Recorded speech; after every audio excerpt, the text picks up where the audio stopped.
D'accord, mes amis, bienvenue de retour. Avant d'aborder le sujet, il est très important de nous rappeler que ceci est une discussion sur le marché des matières premières.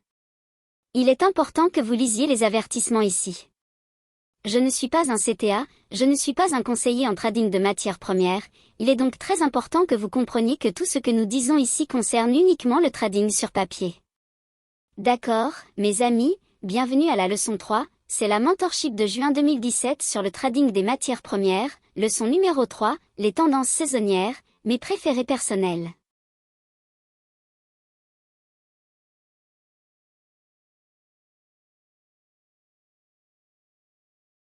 D'accord, nous regardons le premier de notre liste et nous allons parler d'abord des marchés agricoles, puis nous aborderons les marchés financiers, mais avant de commencer, je tiens à souligner en premier lieu que les panacées n'existent pas dans le trading et certainement les tendances saisonnières ne le sont pas.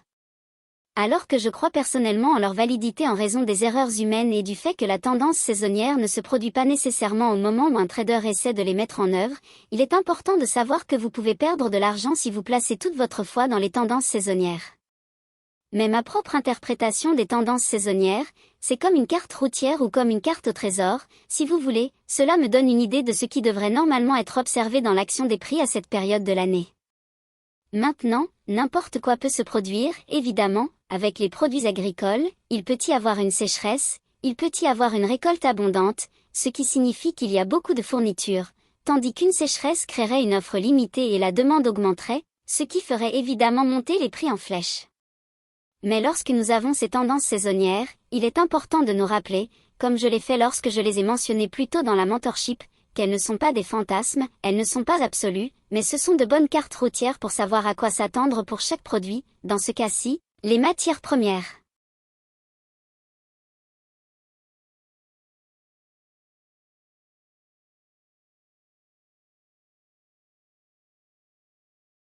Le premier de notre liste, la tendance saisonnière du marché du soja. Sur le côté gauche de chaque diapositive que je vous montre, je vais présenter la tendance saisonnière à gauche, puis un graphique hebdomadaire des 5 dernières années, de manière à ce que vous puissiez observer les prix et vous faire votre propre opinion sur la validité de l'inclusion de ces tendances saisonnières dans notre boîte à outils. Je crois qu'en étudiant et en vous intéressant à voir si ces choses se réalisent ou non dans les anciennes données, vous en viendrez à la conclusion, comme je l'ai fait, qu'il se passe quelque chose qui, à mon avis, apporte de la validité, sans pour autant avoir une confiance totale, mais c'est certainement une chose à rechercher pour trouver des raisons de s'attendre à ce que le marché se comporte comme nous le verrions dans une tendance saisonnière. Si nous ne voyons pas le marché se négocier conformément aux tendances saisonnières, cela nous donne en réalité un aperçu.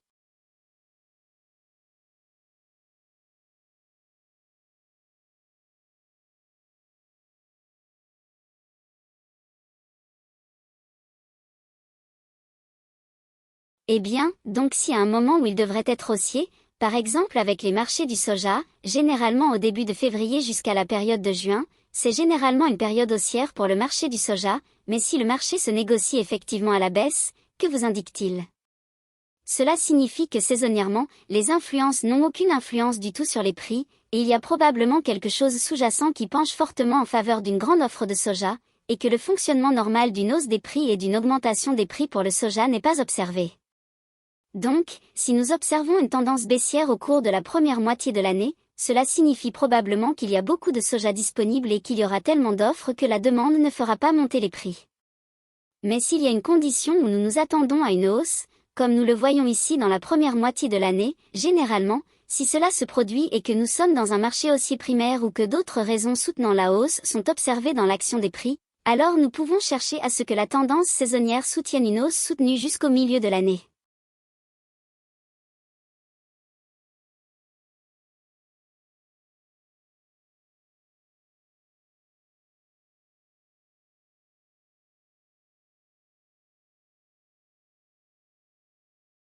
Il est intéressant de noter que la période de juin à juillet crée une tendance saisonnière à la hausse, et généralement, elle baisse jusqu'à la période de septembre-octobre, où elle crée un autre creux saisonnier. Si nous regardons en haut de chacune de ces tendances saisonnières, vous allez voir une petite boîte jaune ici. Et la première de cette série de gauche à droite, vous voyez MAR, cela signifie le contrat de livraison de mars pour le soja. Le contrat de mars suivant, lorsque le contrat de mars expire, vous ne pouvez plus trader ce contrat, vous devez trader le mois suivant, qui serait mai. Lorsque mai expire, vous devez trader juillet, et ainsi de suite. Lorsque septembre expire, vous pouvez trader novembre, et lorsque novembre expire, le mois suivant serait janvier.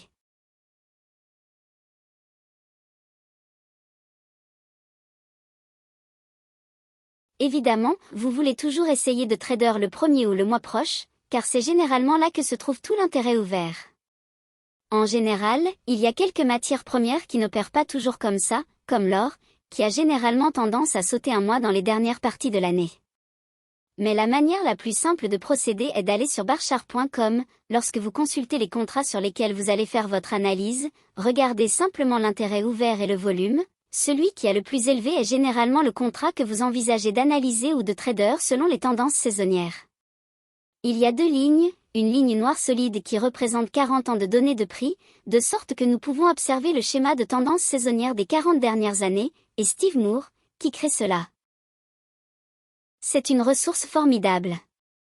Il a également tracé un schéma de tendance saisonnière sur 15 ans, et la raison de le faire est que lorsque nous avons une vue à court terme d'une tendance ou de données, et que vous la comparez avec une taille d'échantillon à long terme, comme 40 ans, par rapport à 15 ans des mêmes informations, si une forte tendance saisonnière existe, cela signifie que nous devrions pouvoir la voir à la fois dans les données à court terme de 15 ans et dans les données à long terme de 40 ans.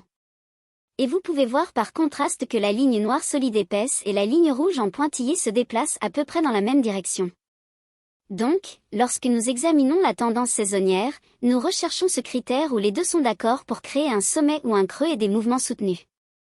Dans ce cas, pour le soja, nous pouvons voir qu'au début de février, il y a une tendance saisonnière pour le soja à se redresser jusqu'à la mi-année, en juin ou en juillet, et en juin-juillet, nous créons un sommet et le marché baisse jusqu'en septembre-octobre, créant un autre creux saisonnier.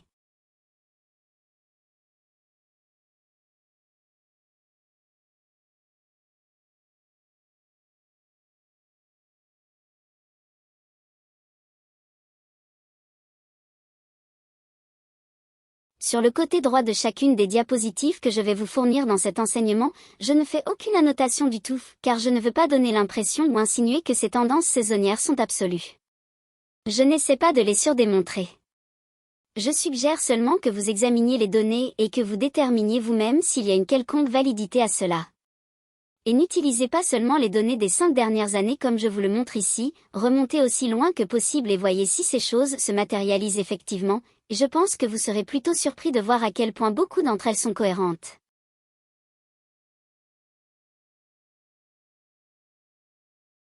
Nous savons donc qu'il existe une tendance saisonnière des prix du soja à se redresser au début de l'année. Nous pouvons donc chercher la délimitation de janvier au bas du graphique hebdomadaire du côté droit et nous devrions voir les prix monter jusqu'en juillet. Et si vous regardez janvier 2013, suivez-le avec votre œil, vous verrez qu'il y a un creux et que le marché monte jusqu'en juillet de cette année-là, ce qui est très phénoménal et très cohérent avec la tendance saisonnière. Ensuite, en juillet, nous nous attendons à ce que les prix baissent jusqu'à la période de l'automne, en septembre-octobre, et cela crée un creux saisonnier en octobre, puis consolide un peu et remonte à nouveau en janvier 2014 jusqu'au mois de juin, créant un sommet pour 2014, puis baissant jusqu'à, devinez quoi, le creux de septembre-octobre 2014.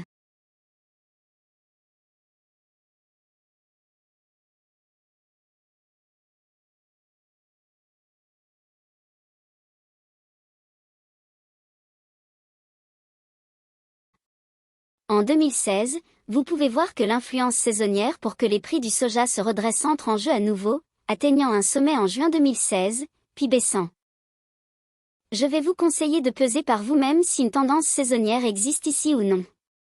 Donc, si nous sommes un trader de matières premières en devenir et que nous voulons effectuer des opérations sur papier pour voir s'il y a une quelconque validité à ces choses, nous savons qu'il y a de fortes tendances à trader le soja de 3 manières. Chercher des positions longues de février jusqu'en juin-juillet, chercher des positions courtes de juin-juillet jusqu'en septembre-octobre, chercher des positions longues de septembre-octobre jusqu'à la rotation suivante au cours des mois d'été.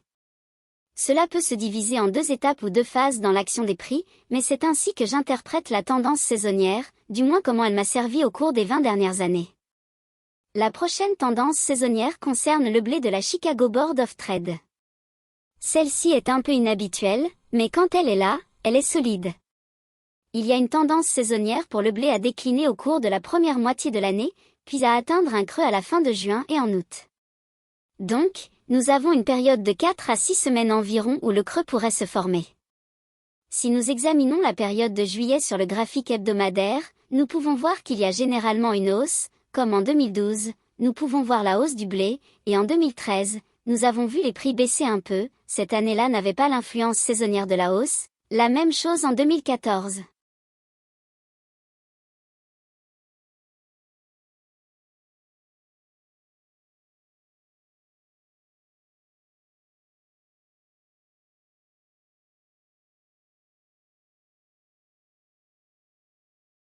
En 2015, nous avons vu le marché monter jusqu'à la période de juillet, et en 2016, la tendance haussière n'a pas été observée non plus. Et cette année, nous n'avons pas encore atteint juillet, mais nous pouvons clairement voir que le marché du blé est en forte tendance baissière. Maintenant, en utilisant cette tendance saisonnière, voyons s'il y a des influences pour des baisses depuis le début de l'année en janvier jusqu'en juin. Nous pouvons trouver le 1er janvier dans notre graphique hebdomadaire en janvier 2013. Suivez cette ligne tout droit, et vous pouvez voir qu'il y a eu un sommet formé autour de 8 $ le boisseau, et les prix ont baissé en conséquence jusqu'en juillet.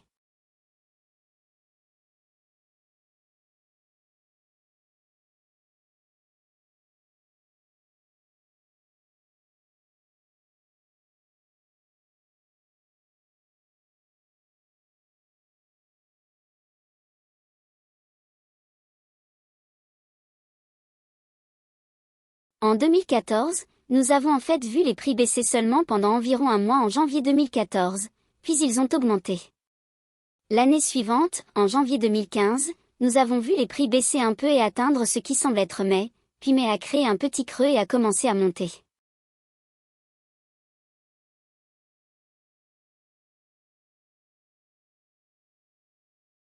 En 2016, nous avons vu le marché baisser, et bien que j'ai eu une reprise au-dessus de la barre des 5 $, j'ai effectivement échangé jusqu'à un creux de la période de juillet-août. En janvier 2017, nous n'avons pas connu de déclin, nous avons en fait observé une hausse. Il y a donc des moments où la tendance saisonnière n'aura aucune importance du tout et n'aura aucun impact sur les prix, mais si nous voyons un jour le marché du blé entrer en tendance haussière, les meilleurs moments pour acheter que j'ai observés dans l'historique des mouvements de prix, que vous pouvez voir par vous-même, sont de chercher un creux dans la période de juillet-août, puis en novembre. Donc, novembre et juillet-août sont les meilleurs moments pour acheter du blé lorsque les marchés sont en baisse, comme nous l'avons vu dans le marché du blé ici. Si le blé est dans un marché baissier, les meilleurs moments pour chercher des ventes sont au début de l'année en descendant pendant les mois d'été. Passons au maïs de la Chicago Board of Trade.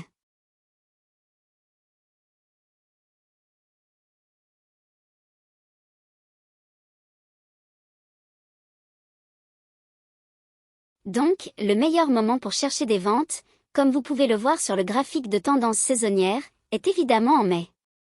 Mai et juin créent historiquement des tendances saisonnières pour le maïs au cours des 40 dernières années, et il baisse généralement jusqu'à la période de septembre-octobre de l'année, où il atteint un creux saisonnier. Nous pouvons vérifier cela en regardant la période d'avril sur notre graphique hebdomadaire, en trouvant avril et en voyant s'il baisse jusqu'à septembre-octobre. Le premier exemple que nous pouvons voir en 2013, il crée une petite retracement mais baisse en juillet jusqu'à la période d'octobre-septembre. En avril 2014, il crée le sommet de cette année particulière et baisse jusqu'à septembre-octobre. Puis, dans l'année suivante, en 2015, nous pouvons voir qu'en avril, il connaît une baisse, il remonte un peu en début d'année 2015, crée un sommet et chute à nouveau, mais ne peut pas passer en dessous de 3,50 $.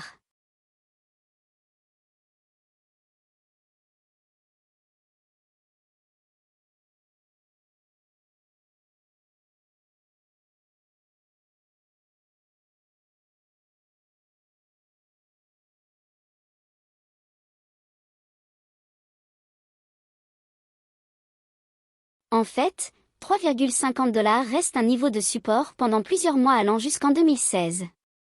Donc, nous ne voyons aucune baisse en avril, nous voyons en fait une hausse, et c'est en fait un signe fort, car ce que nous observons, c'est que la tendance saisonnière du maïs à la baisse au printemps ne se produit pas, il trouve un support à 3,50 $ le boisseau, un niveau de prix historique, et il monte pour tester un ancien sommet observé en juillet 2015. Ensuite, les prix créent un creux en septembre, au moment où nous nous attendons à un creux, et cela a été observé en 2016, et le maïs se déplace régulièrement en mode latéral. Et cela a été observé en 2016, et le maïs a progressivement évolué latéralement légèrement à la hausse depuis ce point de prix. Nous n'avons pas observé de déclin notable en avril ou mai de cette année. En fait, nous avons vu les prix du maïs augmenter, ce qui suggère que nous pourrions avoir un marché un peu dormant, ce qui signifie que nous pourrions voir un certain optimisme sur le marché du maïs, car il ne suit pas sa tendance saisonnière. Donc, s'il ne le fait pas, que nous dit-il en termes de force sous-jacente? Le prochain est le bétail d'engraissement. Si vous mangez des hamburgers, c'est de là que ça vient. Si vous vous demandez ce qu'est le bétail d'engraissement, d'accord. Donc, si nous examinons la tendance saisonnière de cette matière première, elle fait généralement un creux saisonnier en avril-mai, mais cela peut se produire dès février. Si vous regardez la ligne rouge en pointillé des 15 dernières années, il y a eu un mouvement pour créer un creux saisonnier dès février, mais en général, les meilleurs mouvements, comme vous pouvez le voir dans la ligne en pointillé, commencent vraiment à monter à la fin d'avril et en mai, pour atteindre un sommet saisonnier autour d'août et de septembre, puis ils entrent en consolidation. Comment utilisons-nous cette information? Idéalement, c'est un bon moment pour acheter au printemps et vendre à l'approche de l'automne. Donc, nous pouvons chercher avril et viser octobre. Entre avril et octobre, il devrait y avoir une hausse. Si nous regardons la délimitation d'avril pour 2013, nous pouvons voir que le marché a effectivement grimpé depuis cette période de printemps jusqu'au sommet d'octobre 2013. En 2014, nous constatons que la hausse se poursuit jusqu'au sommet du marché du bétail d'engraissement en octobre 2014.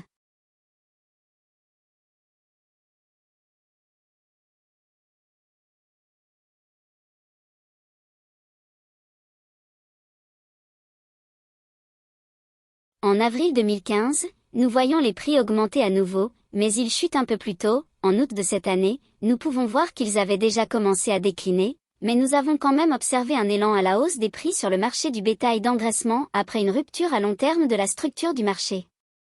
En 2016, nous constatons que les prix du bétail d'engraissement n'ont en réalité pas été impactés par la tendance saisonnière en raison du caractère global baissier du marché du bétail d'engraissement. En 2017, nous pouvons voir qu'en avril, un joli creux à court terme a été créé à 1,30$, puis il a grimpé et depuis lors, il a progressé jusqu'à 160$, ce qui est un mouvement de prix phénoménal pour le bétail d'engraissement. Il pourrait même augmenter davantage, mais en regardant ce qui s'est déjà passé cette année, cela a été une belle hausse depuis le niveau de 1,30$. Chaque centième de pourcentage ou point entier équivaut à 5 cents$ par contrat pour le bétail d'engraissement. Ensuite, nous avons le bétail en direct, c'est ce que vous obtenez avant d'obtenir un hamburger.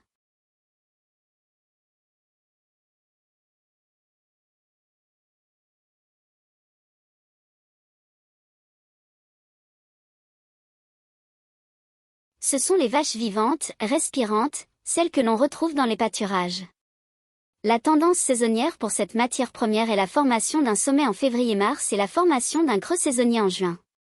Idéalement, l'impulsion la plus forte est de voir un creux se former en juin, il y a donc généralement une période de hausse observée au milieu de l'année jusqu'à la fin de l'année.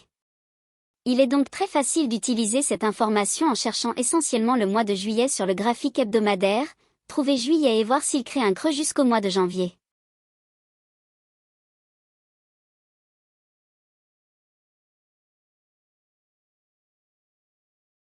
De cette manière, nous pouvons observer le graphique hebdomadaire pour enfin juillet 2012 et janvier 2013, et vous pouvez voir qu'il a en effet monté entre ces deux points de prix.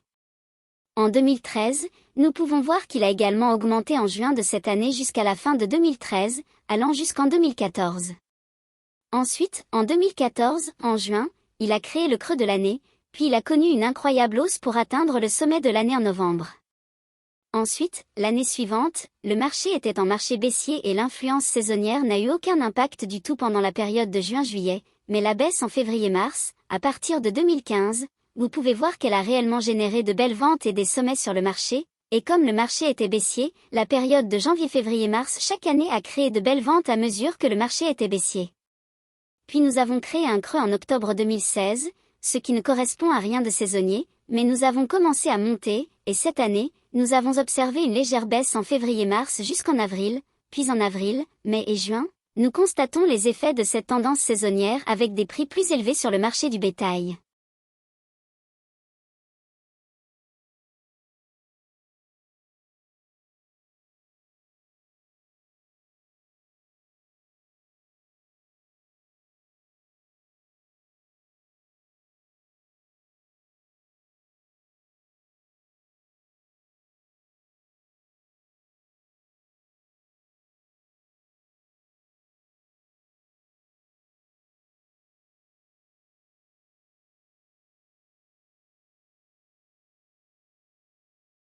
Encore une fois, une tendance saisonnière très forte.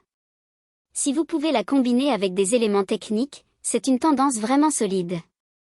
Ensuite, nous avons les porcs maigres. Si vous aimez vos hamburgers au bacon, c'est là que vient votre bacon.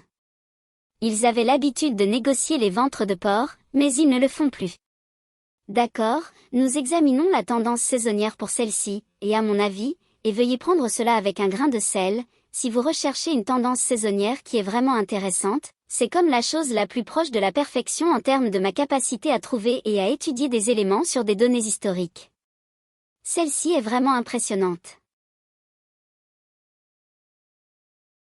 Celle-ci est un achat en mars-avril, et elle forme un sommet en mai-juin pour ensuite baisser jusqu'à un creux saisonnier en septembre et octobre. Principalement, si vous envisagez d'acheter des porcs maigres, nous allons chercher à acheter vers la période de février-mars.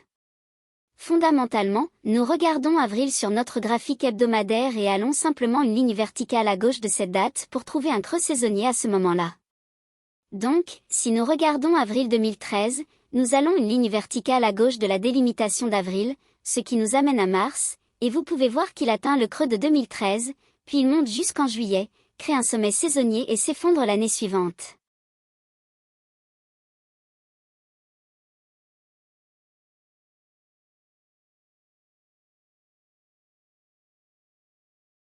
Et vous pouvez voir en 2014, nous avons une opportunité phénoménale de voir la tendance saisonnière en février-mars, elle monte en flèche, elle monte incroyablement haut, c'est un fabricant de millionnaires, c'est ce à quoi cela ressemble lorsque vous voyez de tels mouvements, c'est incroyable.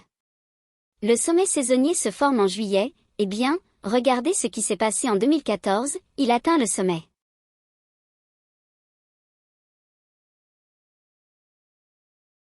Ensuite, en 2015, vous pouvez voir que la tendance saisonnière se produit également en mars, elle monte jusqu'en juin-juillet, crée le sommet saisonnier et s'effondre l'année suivante. Encore une fois, nous voyons en mars-avril, la tendance saisonnière des porcs maigres à la hausse, et elle l'a fait de manière spectaculaire cette année.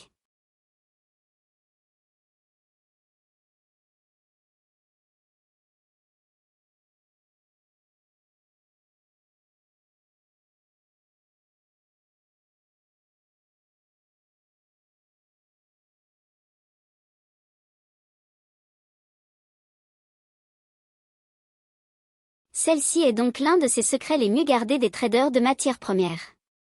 Ils ne voient probablement jamais cela, mais je peux vous dire que tous ceux qui tradent des matières premières professionnellement, en particulier les matières premières agricoles, tradent cela chaque année. Ensuite, nous avons le cacao. Vous aimez votre chocolat chaud? Vous aimez vos bonbons? Eh bien, c'est là que nous les obtenons, du cacao. La tendance saisonnière pour celui-ci, bien qu'elle puisse être un peu boueuse, est la formation d'un creux en mai-juin pour ensuite monter jusqu'à la période de septembre-octobre. Nous cherchons donc essentiellement un sommet saisonnier à se former la dernière semaine d'août en septembre, et un creux saisonnier à se former la dernière semaine de mai en juin. Nous pouvons trouver juillet dans notre graphique et aller une ligne verticale à gauche. Et il devrait y avoir une formation d'un creux saisonnier se traduisant par une hausse jusqu'à la période d'octobre. Testons cela avec l'année 2013. Nous allons donc chercher le mois de juillet 2000, eh bien, commençons en 2012. Vous pouvez voir qu'il y avait certainement une hausse qui a duré jusqu'en septembre 2012. Et nous le voyons se reproduire en 2013. Nous le voyons se reproduire en 2014. Vous le voyez se reproduire en 2015. C'est une hausse sur laquelle nous avons effectivement fait une étude l'année dernière si vous me suiviez lors de mes sessions en direct sur YouTube.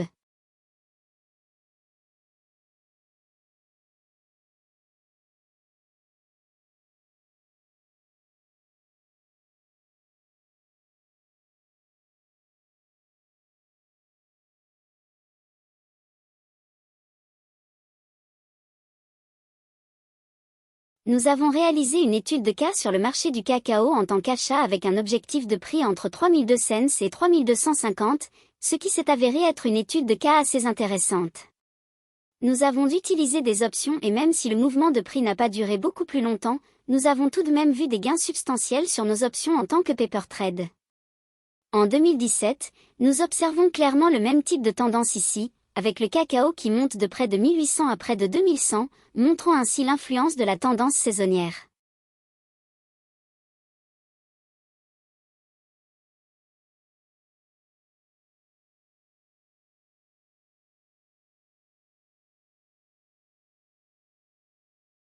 Ensuite, nous avons le jus d'orange.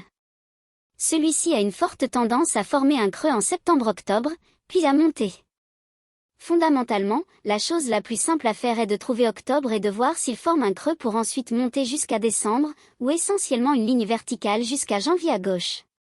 Donc, nous pouvons voir que cette hausse s'est effectivement produite en 2012, elle s'est produite en 2013, elle s'est produite un mois plus tard en 2014, elle a été parfaitement réalisée en 2015, en 2016 et nous devrons voir si cela se reproduit cette année. Ensuite, prenons le café. J'aimais bien le marché du café lorsque j'étais un trader de matières premières plus actif. Je ne trade plus les matières premières, mais à l'époque, je suivais toujours le café, et ce marché peut connaître des mouvements importants. Le meilleur moment pour acheter est en juin-juillet. Comme vous pouvez le voir au cours des 15 dernières années, il y a eu une tendance saisonnière à former un creux en juin-mi-juin. Mais sur le long terme, historiquement sur 40 ans, c'est généralement le mois de juillet.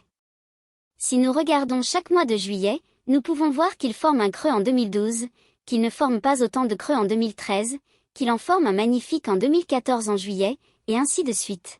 Et ne fait pas grand-chose en 2015, fait un excellent travail en 2016, et je suis presque certain que nous verrons probablement un de ces creux se former cette année, donc nous surveillerons le marché du café au cours du prochain mois de 2017.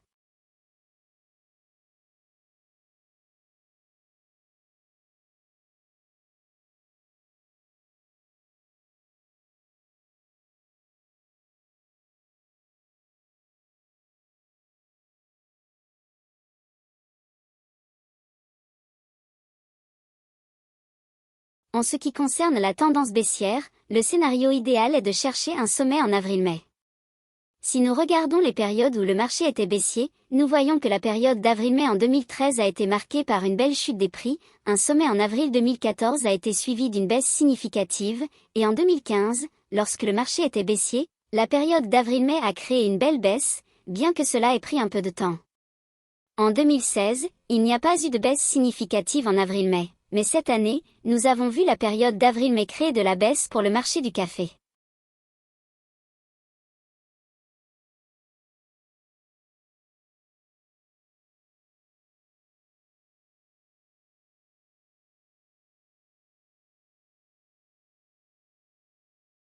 Ensuite, pour terminer notre discussion sur les matières premières agricoles, il y a le coton, qui a une tendance très marquée à la baisse en mai.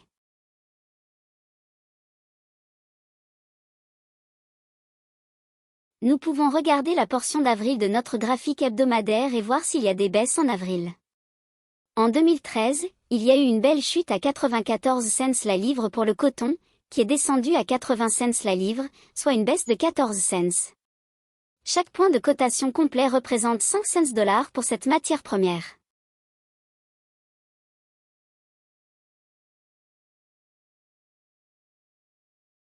En 2014, nous avons atteint le sommet de l'année avant de connaître une baisse plutôt brutale de plusieurs points. En 2015, après une grosse baisse en 2014, nous avons connu une consolidation, ce qui était assez prévisible.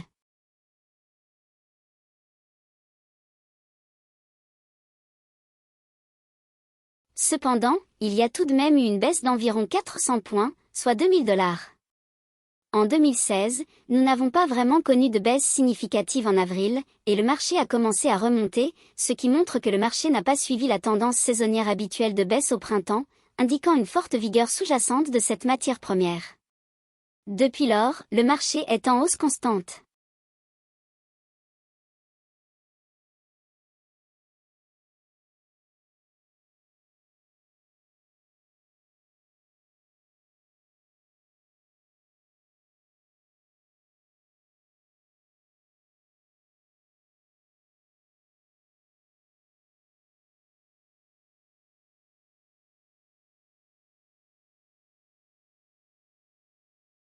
D'accord, pour conclure notre discussion sur les matières premières agricoles, en 2017, nous n'avons pas vu de nouvelles baisses significatives en avril, seulement une légère baisse de 300 points, passant de 78 à 74 cents la livre, mais le marché a ensuite fortement rebondi pour atteindre 87 cents la livre.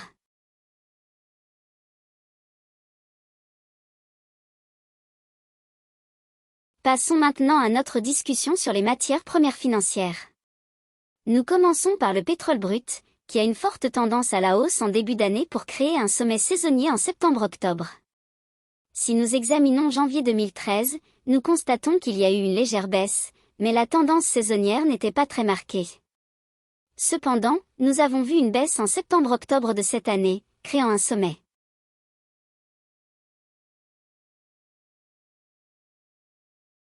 En janvier 2014, le marché du pétrole brut a effectivement connu une hausse, atteignant son pic en juin de cette année, puis une forte baisse a suivi.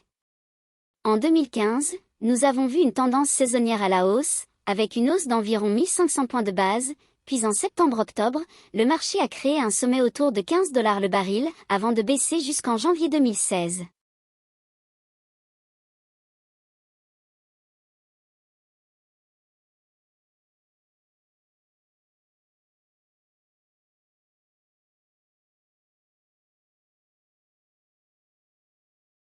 Le prix a ensuite continué à monter jusqu'à ce que la tendance saisonnière s'inverse en 2017, marquant une lente baisse. Il n'y a donc pas eu de support saisonnier significatif à la hausse au cours de la première moitié de cette année, ce qui indique une offre abondante sur le marché du pétrole. Nous sommes donc susceptibles de voir les prix du pétrole baisser, car il n'y a pas eu de mouvement significatif à la hausse lorsque cela aurait été saisonnièrement attendu. Passons à la prochaine matière première, le cuivre de haute qualité.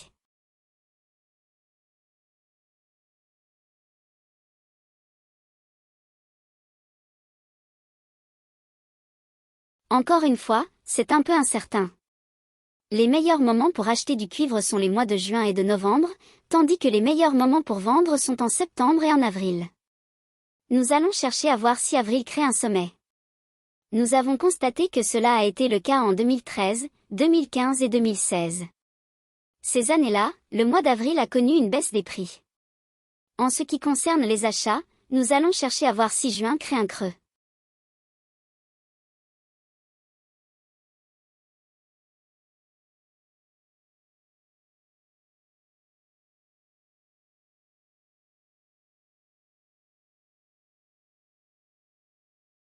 Cela a été le cas en 2012 et 2013, où il y a eu une tendance à la hausse en juin.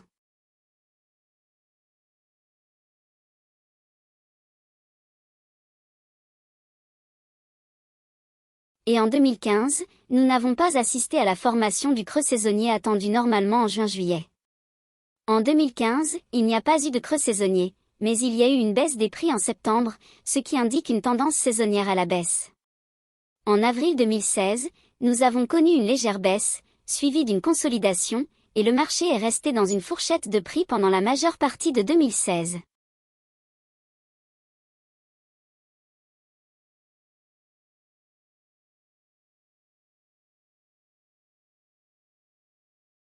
Finalement, en novembre 2016, nous avons observé une hausse des prix. En avril de cette année, nous avons également constaté un déclin saisonnier.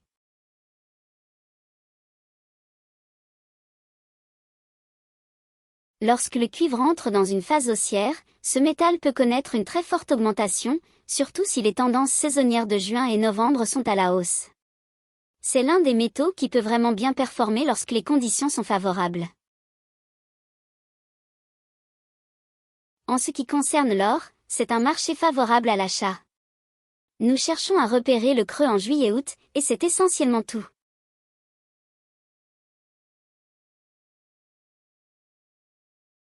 Vous pouvez éventuellement chercher une baisse en janvier-février si vous souhaitez vraiment trouver une position vendeuse, mais en général, l'idéal est de rechercher des positions acheteuses.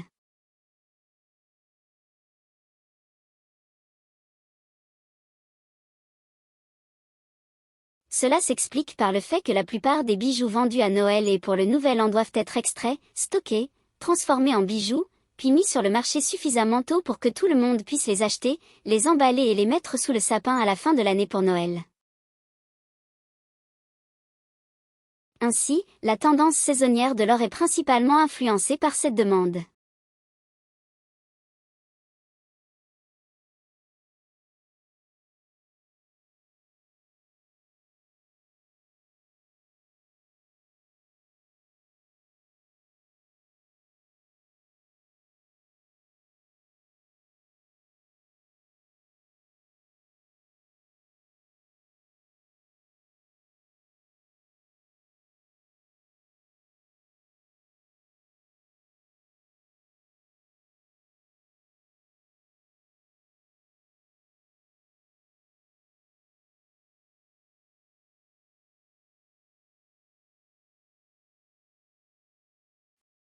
Enfin, pour le marché de l'argent, tout comme l'or, nous cherchons à repérer le creux en juillet-août.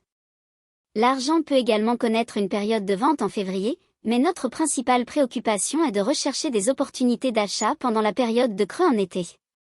Ce qu'il a tendance à faire tous les 10 ou 12 ans si vous regardez ce que nous avons observé ici pour l'argent à long terme, il semble prêt à faire une belle percée et il pourrait atteindre les 27, voire même les 28, et vous comprendrez pourquoi j'étais optimiste pendant le temps que nous avons passé ensemble dans ce mentorat, pourquoi je pense que ce métal pourrait avoir de vraies opportunités, mais cela ne signifie pas qu'il ne peut pas aller plus haut que 28 s'il connaît un boom, mais c'est là où je pense qu'il va aller au cours des 18 prochains mois environ. Donc, si nous observons la tendance saisonnière pour l'argent en juillet-août, nous pouvons anticiper la formation du creux en juillet. Nous allons trouver tous les juillets et voir s'il y a un creux en formation. En 2012, le creux en juillet. En 2013, un creux en juillet. En 2014, un creux en juillet et une consolidation plus petite en 2015. En 2016, les prix ont grimpé, puis ont atteint un sommet en juillet, et cette année, en 2017, nous nous préparons à avoir un juillet, donc nous verrons si nous avons cette poussée à la hausse de l'argent. Voilà qui conclut la discussion sur les tendances saisonnières, car j'ai déjà mentionné les matières premières pour les matières premières dans notre discussion précédente sur les tendances saisonnières et leur relation avec le Forex.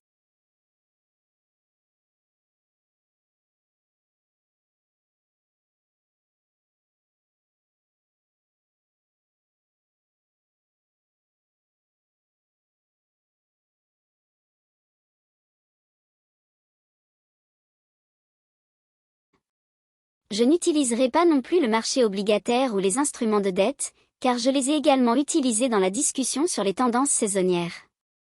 Ces marchés me plaisent. Il y a d'autres matières premières que vous pouvez négocier, bien sûr. Vous pouvez trader le colza, le riz, le beurre, les contrats à terme sur le lait, le palladium et le platine, vous pouvez trader le gaz naturel, il y a donc d'autres contrats à terme que vous pouvez trader, et bien sûr, les indices, dont nous parlerons la semaine prochaine dans nos enseignements pour juin 2017, mais en ce qui concerne les matières premières, celles-ci sont celles que j'aime suivre, ce sont celles qui ont figuré historiquement dans mon panier de choix.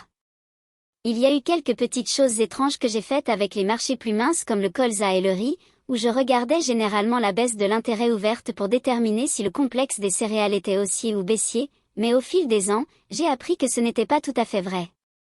Cela signifiait simplement qu'à l'époque, toutes les céréales montaient parce que toutes les matières premières montaient, c'était une sécheresse généralisée dans les années 90, et cela a causé toutes sortes de problèmes pour toutes les céréales.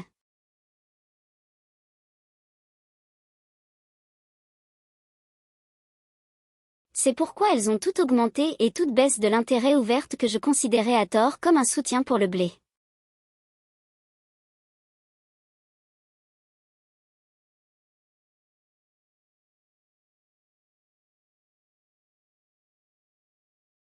Et le maïs devrait augmenter, et ce n'est pas vrai. J'utilisais la même méthode avec l'avoine. Je regardais l'avoine et je cherchais le déclin de l'intérêt ouvert pour soutenir la hausse du complexe céréalier, et je peux vous dire que j'avais vraiment tort d'enseigner ça à l'époque. Je ne savais pas du tout ce que je faisais, et maintenant, parce que j'ai étudié ces choses depuis plus de 2 décennies, je sais que l'intérêt ouvert est directement lié à ce marché particulier, car il s'agit de l'intérêt ouvert de cette matière première, pas quelque chose qui peut être partagé avec une autre idée. J'ai donc appris au fil des ans beaucoup de choses sur le fonctionnement de ces marchés, et quand j'étais sur America Online, je pensais avoir tout compris en tant que débutant, mais je n'avais en réalité aucune compréhension.